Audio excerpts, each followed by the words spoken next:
alerte à l'opinion nationale et internationale pour la libération immédiate de l'activiste Steve Amusu, alias Humvi, enlevé nuitamment à Lomé, au Togo, aux environs de 22 h GMT, heure togolaise, et 23 h heure béninoise, le 12 août 2024.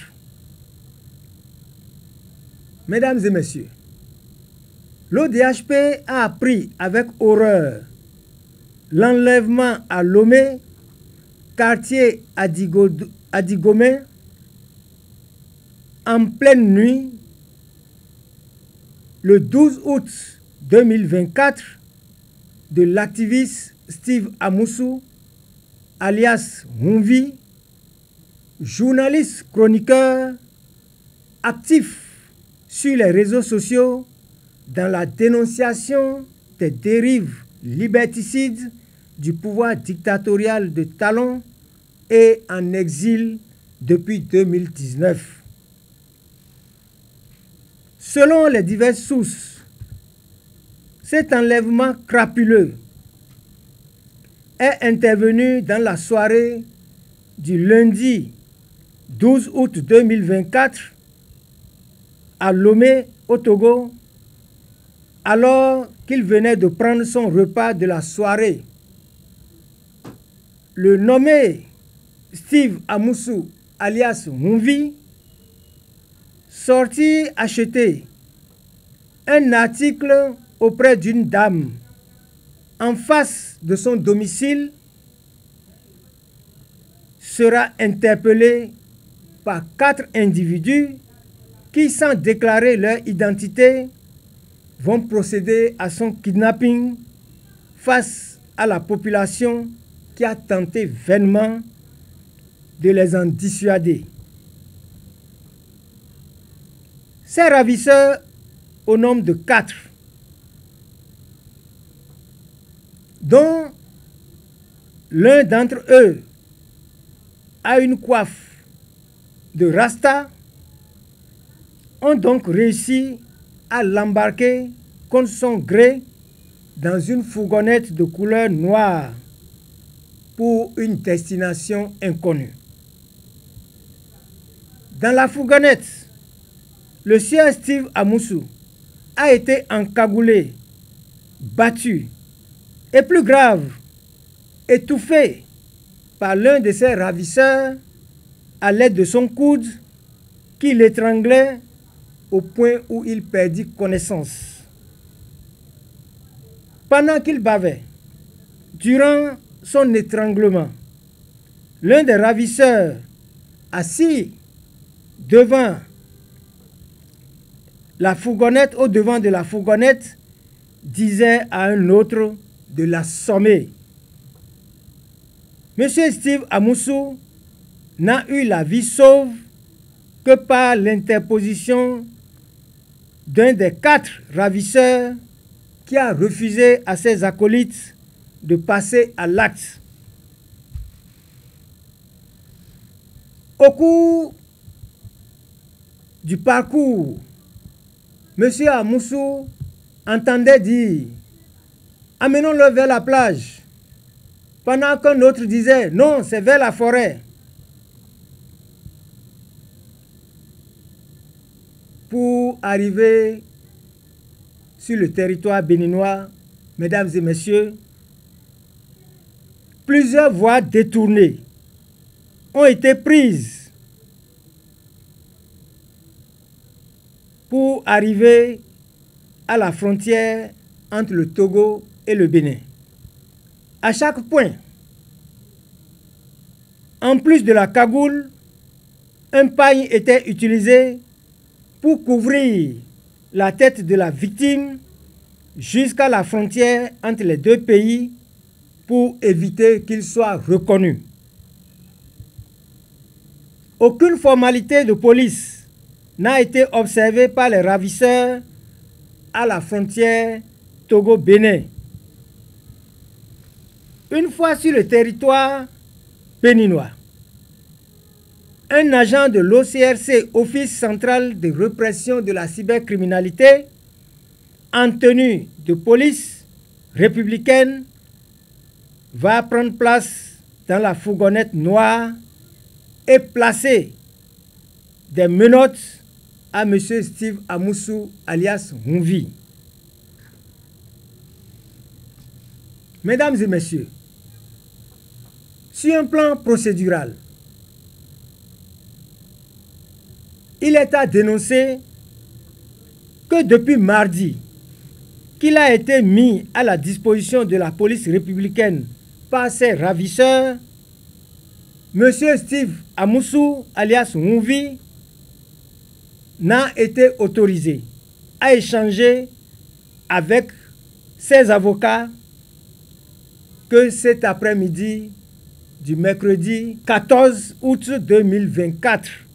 Ce qui est une violation du Code de procédure pénale qui prescrit, mesdames et messieurs, qu'une personne interpellée par la police républicaine doit, premièrement, être autorisée à appeler son avocat. Deuxièmement, il a le droit de se faire assister d'un médecin de son choix. Aucune de ces dispositions n'a été respectée depuis l'arrestation de M. Amoussou. Steve, alias Humvi. Mesdames et messieurs, l'ODHP dénonce avec la dernière rigueur d'abord cet enlèvement qui est un rapt, un acte de brigandage contre un citoyen béninois. Pourquoi, mesdames et messieurs, aujourd'hui, de tels actes sont posés par le régime sans que cela ne puisse émouvoir personne? Il faut remonter dans l'histoire. Vous vous souvenez, au temps du régime du Parti de la Révolution populaire du Bénin, la dictature de feu Mathieu Kérékou, eh bien, des citoyens béninois ont été torturés. Luc Togbadja y a perdu la vie au cours des tortures. Beaucoup d'autres, comme Maman Yari Moussa, Akpoko Glele Rémi, Achaka Parfait, et j'en passe. Mais, à ce jour, est-ce que les auteurs de ces crimes crapuleux de cette époque ont été jugés? Est-ce que, mesdames et messieurs, les victimes ont été indemnisées? Mieux, Mathieu Kérékou a bénéficié d'une amnistie personnelle et c'est ça qui explique ceci. Comme on le dit, ceci explique cela. La leçon qu'on peut en tirer, si ces abus de pouvoir sont monnaie courante aujourd'hui dans le régime de la rupture, eh bien, c'est parce que, justement, l'impunité des crimes politiques et économiques a été érigée en système dans les régimes successifs du renouveau. Et c'est pourquoi le régime de la rupture, en raison de l'impunité des crimes politiques, s'est mis en devoir de restaurer la dictature, de confisquer les libertés et de mettre la démocratie sous boisseau. Mesdames et messieurs, l'ODHP dénonce l'enlèvement, le rapt et l'acte de brigandage dont le frère Humvi, Steve Amoussou, a été l'objet sur le territoire togolais. C'est une grande première, sans aucun acte juridique d'extradition qu'on aille enlever un citoyen béninois dans un territoire étranger pour ses opinions politiques. L'ODHP, tout en dénonçant cet acte crapuleux du régime de la rupture, exige la libération immédiate et sans condition de M. Steve Amoussou, alias Frère Humvi, et met en garde le pouvoir de la rupture sur la vie de M. Amoussou, qui a déjà été traumatisé, torturé lors de son enlèvement et de son transfert donc au Bénin. J'en appelle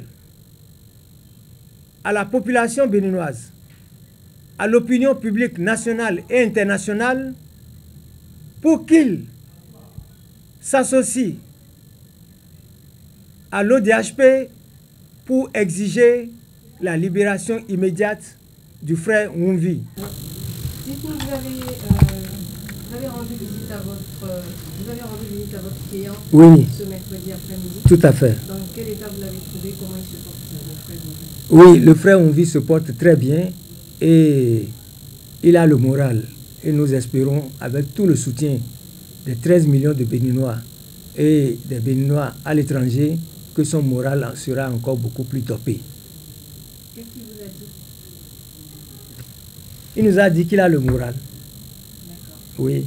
Quelle sera la suite de la procédure? La suite de la procédure, c'est qu'il sera auditionné en présence constante de ses avocats et au terme du délai légal de garde à vue, il sera présenté à monsieur le procureur spécial donc pour la suite. Voilà. Non, on ne sait pas. De toute façon, le délai maximum de garde à vue est de 8 jours.